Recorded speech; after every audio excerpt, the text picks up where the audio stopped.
രാഹുൽ ഗാന്ധി സുരക്ഷാ പ്രോട്ടോക്കോളുകൾ പാലിക്കുന്നില്ലെന്ന് CRPF. രാഹുലിനും AICC അധ്യക്ഷൻ മല്ലികാർജ്ജുൻ ഖർഗെയ്ക്കും ഇക്കാര്യം ചൂണ്ടിക്കാട്ടി CRPF കത്തയച്ചു. മുന്നറിയിപ്പില്ലാത്ത 6 വിദേശയാത്രകളെക്കുറിച്ചും കത്തിൽ പരാമർശമുണ്ട്. വിനീത വി ചേരുന്നുണ്ട് വിശദാംശങ്ങളുമായി ഡൽഹിയിൽ നിന്ന്. വിനീത, ഈ രാഹുലിന്റെ വിദേശയാത്ര അത് BJP കേന്ദ്രങ്ങൾ, BJP IT സെൽ മേധാവി അവിത് അടക്കം പലരും വലിയ ചർച്ചയാക്കുകയും വിവാദമാക്കുകയും ചെയ്യുന്ന ഒരു പശ്ചാത്തലത്തിൽ കൂടിയാണല്ലോ ഈ CRPFന്റെ നോട്ടീസ്.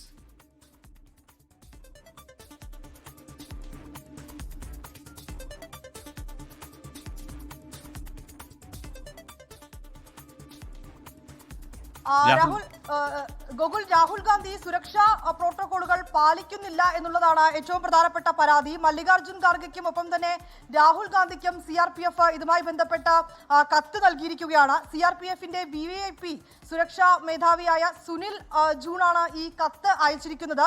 ഈ കത്തിൽ പ്രധാനമായും പരാമർശിച്ചിരിക്കുന്നത് മുന്നറിയിപ്പില്ലാതെ 6 വിദേശയാത്രകളാണ് അടുത്തിടെ രാഹുൽ ഗാന്ധി നടത്തിയിട്ടുള്ളതെന്നും ഈ കത്തിൽ പരാമർശിച്ചിട്ടുണ്ട്. മല്ലികാർജ്ജുൻ ഖാർഗെയ്ക്കും ഒപ്പം തന്നെ ഈ സ്ഥിതിഗതികൾ ചൂണ്ടിക്കാട്ടി രാഹുൽ ഗാന്ധിക്കും CRPF കത്ത് നൽകിയിരിക്കുകയാണ്. അതായത് വിദേശയാത്രകൾ നടത്തുമ്പോൾ കുറഞ്ഞത് 15 ദിവസം മുൻപെങ്കിലും ഇത് അറിയിക്കേണ്ടതായിട്ടുണ്ട്. പക്ഷേ രാഹുൽ ഗാന്ധി അത്തരത്തിലേക്കുള്ള യാതൊരു അറിയിപ്പും നടത്താറില്ല. അദ്ദേഹം സ്വന്തം ഇഷ്ടപ്രകാരം ഈ പ്രോട്ടോകോളുകൾ കൃത്യമായി പാലിക്കാതെയാണ് ഇത്തരത്തിലേക്കുള്ള യാത്രകൾ നടത്തുന്നത്. ഇത് സുരക്ഷയെ അടക്കം ബാധിക്കാനുള്ള ഒരു സാധ്യതയുണ്ടെന്നും കത്തിൽ ചൂണ്ടിക്കാട്ടിയിട്ടുണ്ട്. ഇത്തരം കൃത്യമായിട്ടുള്ള നടപടിക്രമങ്ങൾ അദ്ദേഹം പാലിക്കണമെന്നും ഈ കത്തിൽ ആവശ്യപ്പെട്ടിട്ടുണ്ട്. CRPFന്റെ മേധാവിയാണ് കത്ത് നൽകിയിരിക്കുന്നത്. മല്ലികാർജ്ജുൻ ഖാർഗെയ്ക്കും ഒപ്പം തന്നെ രാഹുൽ ഗാന്ധിക്കും കത്ത് നൽകിയിട്ടുണ്ട്.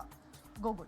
ശരി, വിനീത വിജയാണ് വിശദാംശങ്ങൾ നൽകിയത് ഡൽഹിയിൽ നിന്ന്. രാഹുൽ ഗാന്ധി വോട്ടധികാര യാത്രയ്ക്ക് ശേഷം, ബീഹാറിലെ യാത്രയ്ക്ക് ശേഷം നടത്തിയ വിദേശയാത്രയടക്കം വലിയ പരിഹാസത്തിനും വലിയ സൈബർ ക്യാമ്പയിനും BJP നേതൃത്വം നൽകുന്ന ഘട്ടത്തിൽ കൂടിയാണ് CRPFന്റെ ഈ കത്ത്. സുരക്ഷാ പ്രോട്ടോകോൾ പാലിക്കുന്നില്ല രാഹുൽ ഗാന്ധി അടിക്കടിയുള്ള വിദേശയാത്രകൾ സൂചിപ്പിച്ചുകൊണ്ടുള്ള ഈ കത്ത് എന്നത് ശ്രദ്ധേയമാണ്. ലോകത്തെവിടെയായാലും ഏത് സമയത്തും 24 വാർത്തകളും ഓഗ്മെന്റഡ് റിയാലിറ്റി പാക്കേജുകളും എക്സ്പ്ലെയിനറുകളും വിശദമായി കാണാൻ ഞങ്ങളുടെ YouTube ചാനൽ നിങ്ങൾക്ക് സബ്സ്ക്രൈബ് ചെയ്യാം.